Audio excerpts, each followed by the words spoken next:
പരിശുദ്ധമായ നാമത്തിന് സ്തോത്രം ചെയ്യുകയും സ്തുതിക്കുകയും ചെയ്യുന്നു. കർത്താവിൽ പ്രിയ സഹോദരങ്ങളെ, സഹോദരിമാരെ, കർത്തൃഭൃത്യന്മാരെ, വീണ്ടും ഒരിക്കൽ കൂടെ മഹാദൈവത്തിൻ്റെ തിരുവചനത്തിൽ നിന്ന് നിർമ്മലമായൊരു ആത്മീക ചിന്ത കർത്താവിനെ വിശ്വസിക്കുന്നവർക്കും ദൈവത്തെ അനുസരിക്കുന്നവർക്കും ഏറെ ഗുണകരമാകേണ്ടതിന്, നിങ്ങളെ ആത്മാവിൽ ശക്തീകരിക്കേണ്ടതിന്, ദൈവത്തിൻ്റെ വചനം ധ്യാനിക്കുമ്പോൾ എൻ്റെ ഹൃദയത്തിൽ ദൈവത്തിൻ്റെ ആത്മാവ് തന്ന ഒരു അനുഗ്രഹീത ചിന്ത പങ്കുവയ്ക്കാൻ ഒരുങ്ങുന്നു. അതിനു മുമ്പ് നിങ്ങൾക്കെല്ലാവർക്കും ധന്യനായ കർത്താവിൻ്റെ വിനീതമായ നാമത്തിൽ എൻ്റെ സ്നേഹവും വന്ദനവും അറിയിക്കുന്നു. ദൈവവും രക്ഷിതാവുമായിരിക്കുന്ന മഹാദൈവത്തിൻ്റെ മുമ്പിലിരുന്നു കൊണ്ട് ഈ സന്ദേശം നിങ്ങളോട് പറയുമ്പോൾ, എൻ്റെ വീണ്ടെടുപ്പുകാരനെ, എൻ്റെ രക്ഷകനെ, ശുശ്രൂഷയിൽ എന്നെ ഇത്രയും പ്രാപ്തനാക്കിയ ദൈവത്തിൻ്റെ വചനത്തിലെ രഹസ്യങ്ങൾ ബോധ്യപ്പെടുത്താൻ എന്നെ കൂടെ നിന്ന് സഹായിക്കുന്ന, അത് ലോകത്തോട് പറയാൻ നിങ്ങളെപ്പോലെ ആയിരം പേരുടെ കാതോർക്കാൻ മുഖാന്തരങ്ങളും വഴികളും ഒരുക്കിത്തന്ന എൻ്റെ രക്ഷിതാവായ കർത്താവിന് നന്ദിയും സ്തോത്രവും സ്തുതിയും മഹത്വവും പുകഴ്ചയും ആരാധനയും എല്ലാം അർപ്പിച്ചുകൊണ്ട് ആത്മീക ചിന്തയ്ക്ക് ആധാരമായ വേദവാക്യത്തിലേക്ക് നിങ്ങളുടെ ശ്രദ്ധയെ തിരിക്കുന്നു. അപ്പോസ്തല പ്രവൃത്തി 8-ാം അധ്യായം അതിൻ്റെ 26-ാമത്തെ വാക്യം ഞാൻ നിങ്ങളെ വായിച്ചു കേൾപ്പിക്കാം. അപ്പോസ്തല പ്രവൃത്തി 8-ാം അധ്യായം 26-ാമത്തെ വാക്യം. അനന്തരം കർത്താവിൻ്റെ ദൂതൻ ഫിലിപ്പോസിനോട്, നീ എഴുന്നേറ്റ് തെക്കോട്ട് യെരുശലേമിൽ നിന്ന് ഗസയ്ക്കുള്ള നിർജ്ജനമായ വഴിയിലേക്ക് പോക എന്ന് പറഞ്ഞു.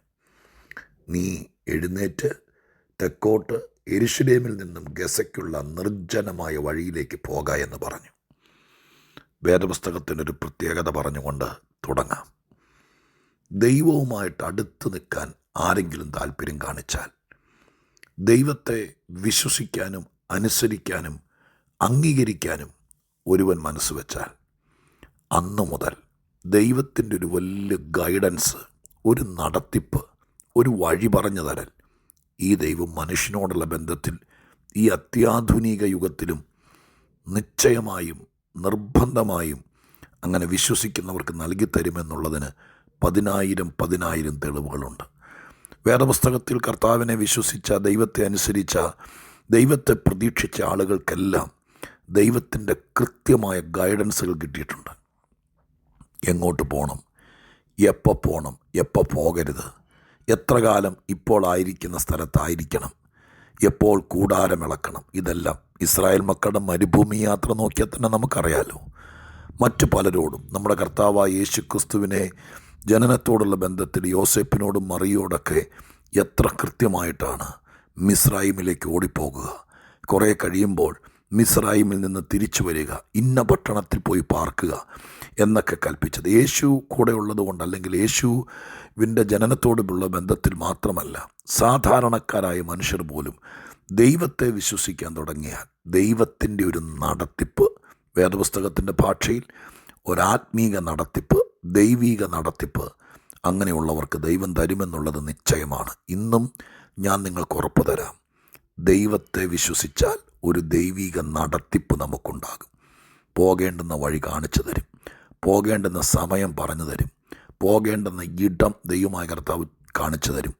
ഇങ്ങനെ ദൈവത്തിൻ്റെ കൂടെ ജീവിക്കുന്നത് എത്ര സുന്ദരം, ദൈവം പറയുന്നത് അനുസരിക്കുന്നത് എത്ര ശ്രേഷ്ഠം. ഇത് പറഞ്ഞുകൊണ്ട് ഇന്ന് ഈ ഭാഗത്തു നിന്ന് എന്നെ ചിന്തിപ്പിച്ച ഏറ്റവും പ്രധാനപ്പെട്ട കാര്യം നിങ്ങളുമായി പങ്കുവയ്ക്കാൻ കർത്താവിൽ ഒരുങ്ങുകയാണ്. ഇവിടെ ഫിലിപ്പോസ് എന്ന സുവിശേഷകനോട് കർത്താവ് അഥവാ കർത്താവിൻ്റെ ദൂതൻ എന്തുമാകട്ടെ സ്വർഗത്തിൽ നിന്നൊരു ഗൈഡൻസ്, ഒരാലോചന കൊടുക്കുകയാണ്. യെരുശലേമിൽ നിന്ന് ഗസയ്ക്കുള്ള നിർജ്ജനമായ വഴിയിലേക്ക് പോകുക. അതൊരു ആശങ്കകൾ ഉളവാക്കുന്നതാണ്, ചോദ്യങ്ങൾ ഉളവാക്കുന്നതാണ്. ഒരു സുവിശേഷകനെ സംബന്ധിച്ചിടത്തോളം 4 ആളുകൾ പാർക്കുന്ന സ്ഥലമാണ് നല്ലത്. ഞങ്ങളൊക്കെ സുവിശേഷ വേല ചെയ്തു വളർന്നു വന്നവരാണ്. സാധാരണ ഇപ്പോഴും ഈ കഴിഞ്ഞ ദിവസം പോലും ഞാനും എൻ്റെ ഭാര്യയുമായി യാത്ര ചെയ്യുമ്പോൾ ഒരു വഴിയിലൂടെ പോകുമ്പോൾ, ഞങ്ങളുടെ ശ്രദ്ധയിൽ അങ്ങനെ പെട്ടിട്ടില്ലാത്ത ഒരു വഴിയിലൂടെ പോകുമ്പോൾ ഒരുപാട് വീടുകൾ, ഒത്തിരി വീടുകൾ. ഞങ്ങൾ പറഞ്ഞു, ഇത്രയും വീടുകൾ ഇവിടെ ഉണ്ടായിരുന്നു, നമ്മളത് അറിഞ്ഞില്ലല്ലോ. ഒത്തിരി വീടുകൾ കണ്ടപ്പോൾ അറിയാതെ എൻ്റെ ഹൃദയത്തിലെ പഴയ ഭവന സന്ദർശകൻ വീടുകളുടെ വാതിൽക്കൽ ചെന്ന് ബെല്ലടിച്ചോ, ആളുകളെ വിളിച്ചോ, കയ്യിൽ ഒരു സുവിശേഷ ലേഖയുമായി ആളുകളെ സന്ധിച്ച എൻ്റെ ശുശ്രൂഷയുടെയൊക്കെ പഴയ കാലം. വീടുകൾ കാണുമ്പോൾ ഒരു ഹരമാണ്. ഒരുപാട് വീടുകളുള്ള പ്രദേശങ്ങൾ കാണുമ്പോൾ സുവിശേഷ വേലയ്ക്ക് അല്ലെങ്കിൽ ഭവന സന്ദർശനത്തിന് സുവിശേഷം പങ്കുവെക്കുന്നതിന് ഒരു പ്രേരണയാണ്. സുവിശേഷകനെ സംബന്ധിച്ചിടത്തോളം നിർജ്ജന പ്രദേശത്തേക്കാൾ നല്ലത് ജനവാസമുള്ള പ്രദേശമാണ്. പീലിപ്പോസ് എന്ന സുവിശേഷകനോട് ദൈവം പറഞ്ഞു, നീ ജനവാസമുള്ള പട്ടണങ്ങളിൽ നിന്ന്, ആൾത്തിരക്കുള്ള തെരുവുകളിൽ നിന്ന് നിർജ്ജനമായൊരു സ്ഥലത്തേക്ക് പോകാം എന്ന് പറഞ്ഞപ്പോൾ അത് ചോദ്യം ചെയ്യാതെ അനുസരിച്ചു. നിർജ്ജനമായ പ്രദേശത്തേക്ക് പോയി. അതിനോടനുബന്ധിച്ച് നടന്ന 5 കാര്യങ്ങൾ ആ പാരഗ്രാഫിനോടുള്ള ബന്ധത്തിൽ ഞാൻ തല്ലിക്കൂട്ടി ഒരു പ്രസംഗം അല്ലെങ്കിൽ ഒരു ദൂത്, ഒരു ചെറിയ സന്ദേശം ഉണ്ടാക്കുകയല്ല. നിങ്ങൾക്കാർക്കോ ഉള്ള ഒരു വലിയ ദൈവികമായിരിക്കുന്ന ഗൈഡൻസ് ഞാൻ ദൈവസ്നേഹത്തിൽ പറഞ്ഞു തരിക. കർത്താവിൻ്റെ വാക്കനുസരിച്ചാൽ, ദൈവം പറഞ്ഞ വഴിക്ക് പോയാൽ അതായിരിക്കും നല്ല ഒരു വാചകം. ഇതിന് തലക്കെട്ടായി കൊടുക്കുക. ദൈവം പറഞ്ഞ വഴിക്ക് പോയാൽ പിന്നെ സംഭവിക്കാൻ പോകുന്ന അത്ഭുതങ്ങൾ, ഐശ്വര്യങ്ങൾ, അനുഗ്രഹങ്ങൾ, എത്തിച്ചേരുന്ന മണ്ഡലങ്ങൾ, അത് അവർണ്ണനീയമാണ്, ആശ്ചര്യകരമാണ്. ദൈവം പറഞ്ഞ വഴിക്ക് പോയി. അങ്ങനെ പോയപ്പോൾ സംഭവിച്ച കാര്യങ്ങൾ, 1, 27 വാക്യത്തിൽ അവിടെ എഴുതിയിരിക്കുന്നു, അവൻ പുറപ്പെട്ടു ചെന്നപ്പോൾ കന്ദക്ക എന്ന എത്യോപ്യ രാജ്ഞിയോട് ഒരു ഷണ്ണനും മഹാനും അവരുടെ സകല ഭണ്ഡാരത്തിനും മേൽവിചാരകനുമായ ഒരു എത്യോപ്യനെ കണ്ടു. ദൈവം തമ്പുരാൻ ഒരു വഴിക്ക് തിരിച്ചു വിട്ടാൽ, നിർജ്ജനം എന്നാ പറഞ്ഞത്, എന്ന് പറഞ്ഞാൽ ജനമില്ലാത്തത്. പക്ഷെ ദൈവം പറഞ്ഞതനുസരിച്ച് ചെന്നപ്പോൾ കണ്ടത് ഒരു കൂട്ടം ആളുകളെ ഒന്നുമല്ല, ഒരു മഹാൻ, ഒരു മന്ത്രി, ഒരു കരുത്തൻ, ഒരു രാഷ്ട്രത്തിൻ്റെ സകല ഭണ്ഡാരത്തിൻ്റെയും കാവലാൾ. ഒരു സാധാരണക്കാരനല്ലല്ലോ. 1-ാമത്തെ കാര്യം, ദൈവം പറഞ്ഞു വിടുമ്പോൾ, കേൾക്കുമ്പോൾ നമുക്ക് തോന്നും, നിർജ്ജന സ്ഥലം, ആരുമില്ലാത്ത സ്ഥലം, അയ്യോ കഷ്ടമായിപ്പോയി എന്ന് തോന്നും. പക്ഷെ പറഞ്ഞു വിടുന്നത് ദൈവമാണെങ്കിൽ ഞാൻ നിങ്ങൾക്ക് ഉറപ്പ് തരാം, ആരോ ഇതുവരെ കണ്ടിട്ടില്ലാത്ത ഒരു സുവിശേഷകൻ്റെ ആയുസ്സിൽ കൂടിക്കാണാൻ സാധ്യതയില്ലാത്ത ഏറ്റവും മഹാനും മഹത്വകരവുമായിരിക്കുന്ന ഒരു കൂടിക്കാഴ്ചയ്ക്ക് ദൈവമായ കർത്താവ് അവസരം ഒരുക്കി. 1. 2-ാമത്തത് 37 വാക്യത്തിലേക്ക് കയറി വരുമ്പോൾ അതിൻ്റെ 31 വാക്യത്തിലേക്ക് ശ്രദ്ധിക്കുമ്പോൾ അവിടെ എഴുതിയിരിക്കുന്നത് ഇങ്ങനെയാണ്, തേരിലേക്ക് കയറിയിരിക്കണം എന്ന് ഈ മന്ത്രി പീലിപ്പോസിനോട് അപേക്ഷിച്ചു.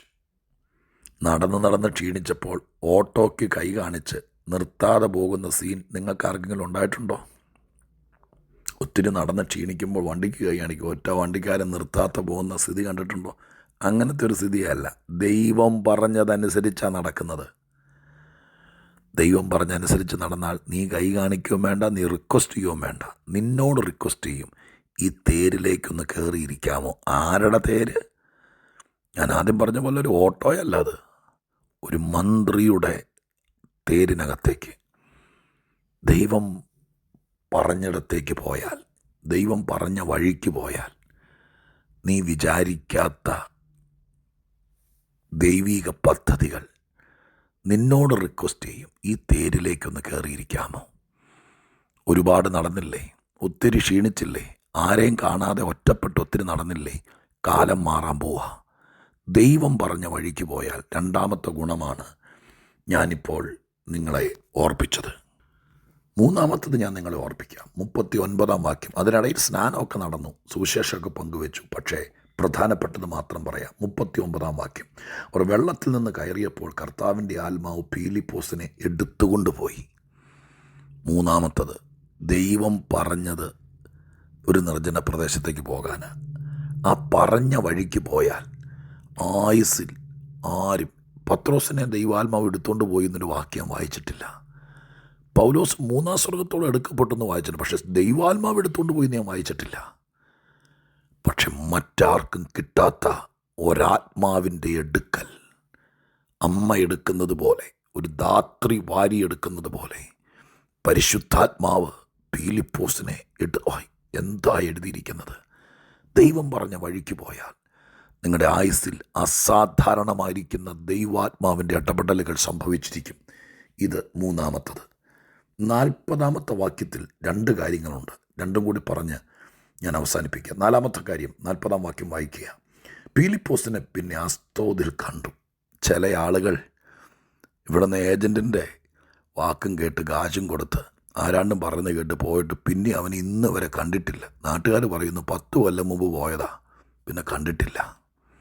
എന്നാൽ ദൈവം പറഞ്ഞതനുസരിച്ച് പോയാൽ നീ ഇല്ലാതെ പോകില്ല, കാണാതെ പോകില്ല, പോയ വഴിക്കങ്ങ് നഷ്ടപ്പെടില്ല, കുഴിയിലിറങ്ങിപ്പോയതുപോലെ ആ വഴിക്കങ്ങ് പോകില്ല. നിന്നെ ഇനിയും കാണും പ്രധാനപ്പെട്ട പട്ടണങ്ങളിൽ. നിർജ്ജന പ്രദേശത്തേക്ക് പോകാനാണ് പറഞ്ഞത്, നിർജ്ജന വഴിയിലേക്ക് പോകാനാണ് പറയുന്നത്. പക്ഷെ ആ വഴിയുടെ അങ്ങേയറ്റം കണ്ടോ അങ്ങേയറ്റം എവിടെയാണ്? അസ്തോദിൽ കണ്ടു.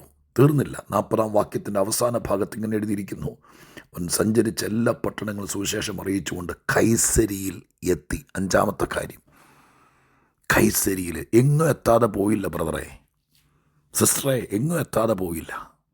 ദൈവം പറഞ്ഞ വഴിയിലൂടെ ആര് പോയിട്ടുണ്ടോ അവർ വിചാരിക്കാത്തിടത്തെത്തിയിട്ടുണ്ട്. ഞാൻ വളരെ ആലോചിച്ച് നുള്ളിപ്പെറുക്കിയെടുത്ത 5 കാര്യങ്ങളാണ്. ഇത് ഈ ബൈബിളിനകത്തുണ്ടായിരുന്നു. ഇപ്പോൾ രാവിലെ ഞാൻ കണ്ടെത്തിയതല്ല. പക്ഷെ ദൈവസന്നിധിയിൽ പരിശുദ്ധാത്മാവ് നമുക്ക് വേണ്ടി പറയുക, കർത്താവ് പറയുന്നിടത്തേക്ക് പോകാമോ? കർത്താവ് പറയുമ്പോൾ ഒന്ന് ഇറങ്ങിപ്പോകാമോ? ദൈവം പറയുന്നിടത്തേക്ക് ഒന്ന് കാല് വയ്ക്കാമോ? അമാന്തിച്ച് നിൽക്കാതെ ദൈവത്തെ ഒന്ന് അനുസരിക്കാമോ? സ്വർഗം വിളിക്കുമ്പോൾ കൂടെ ആരുണ്ട്, കൂട്ടുകാരുണ്ടോ, നാട്ടുകാരുണ്ടോ എന്നൊന്നും നോക്കാതെ ആരുമില്ലാത്ത ഒറ്റയടിപ്പാതയിലേക്ക് തമ്പുരാൻ നിന്നെ പറഞ്ഞു വിട്ടാൽ ഇറങ്ങാമോ? ചെന്നെത്തുന്നത് 1, 2, 3, 4, 5 അത്ഭുതങ്ങളുടെ പാന്താവിലൂടെ സ്വർഗം നിന്നെ എത്തേണ്ടിടത്തെത്തിക്കും. ഞാൻ അവസാനിപ്പിക്കുക. ചിന്തിക്കാനും തീരുമാനിക്കാനും പ്രാർത്ഥിക്കാനും ഒക്കെ നിങ്ങൾക്ക് വിട്ടുതരിക. ദൈവം പറഞ്ഞ വഴിക്ക് പോയാൽ പ്രാർത്ഥിക്കാം. പരിശുദ്ധ ദൈവമേ, ഞങ്ങളുടെ സ്വർഗീയ പിതാവേ, അങ്ങ് പറയുന്ന വഴികൾ മനുഷ്യബുദ്ധിക്ക് നിരക്കുന്നതായിരിക്കില്ല. പക്ഷേ ആരൊക്കെ അങ്ങ് പറഞ്ഞ വഴിയിലൂടെ പോയിട്ടുണ്ടോ അവരൊക്കെ എത്തേണ്ടിടത്തെത്തിയിട്ടുണ്ട്. ഈ കൊച്ചു മനുഷ്യൻ പീലിപ്പോസിനോട് ഒരു ദിവസം നിർജ്ജന പ്രദേശത്തേക്ക് പോകാൻ പറഞ്ഞപ്പോൾ ആ വഴിക്ക് നടന്നവനെ അങ്ങെത്തിച്ചതെവിടാണെന്നും അങ്ങെത്ര മഹത്തരമായ കാര്യങ്ങൾ നൽകിക്കൊടുത്തെന്നും ഞങ്ങൾ കണ്ടു. നാഥ, ഈ വചനം ആർക്കെങ്കിലുമൊക്കെ ഫലിക്കട്ടെ. അമാന്തിച്ച് മടിച്ചു നിൽക്കുന്നവർ ദൈവത്തിൻ്റെ വഴിയിലേക്ക് ഇറങ്ങട്ടെ. ആ വഴി അവരെ എത്തേണ്ടിടത്തെത്തിക്കട്ടെ. പുതിയ പുതിയ അനുഭവങ്ങൾ അവർക്ക് കൊടുക്കട്ടെ.